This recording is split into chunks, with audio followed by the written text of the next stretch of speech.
Well, travelers are feeling the squeeze. Rising prices for gas, flights, rental cars, and hotels are putting a damper on summer travel. But when the going gets expensive, the frugal gets smarter. CBS News travel editor Peter Greenberg joins us with some tips. He's at the CBS Broadcast Center in New York. Peter, good to see you again. Hi, Peter. Good to see you. Nice to see you guys.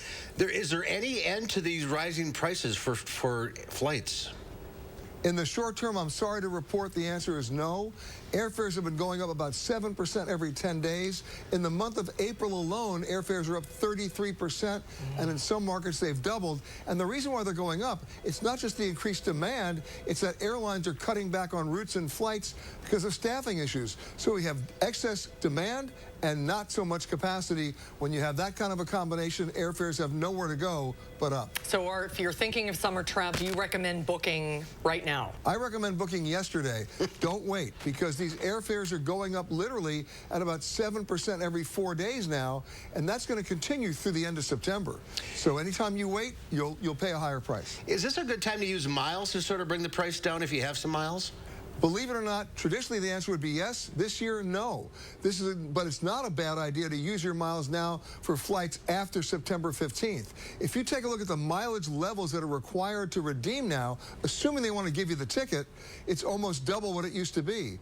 But starting September 15th, they'll drop off. In fact, if you think 330 days out, use your mileage now to redeem for flights up until, maybe January of next year, and you'll be much better off. For someone booking summer travel vacation now, are there any bargains out there? Believe it or not, there are, and they're outside the United States, because for the first time in 20 years, the U.S. dollar is king. The euro is down to $1.05. That's the lowest it's been against the dollar in 5 years. If you take a look at the peso in Argentina, the rand in South Africa, and of course the lira in Turkey, I'll give you an example. A summer vacation in Turkey this summer in real U.S. dollars is 36% less than what it was last year. So there are options out there as long as you go outside the U.S. Is that Europe in general or just specific locations?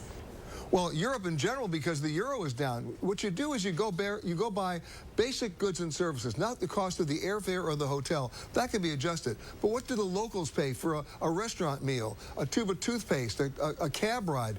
That's where you can actually see the savings, and that's where you can actually have a difference in the cost of your vacation.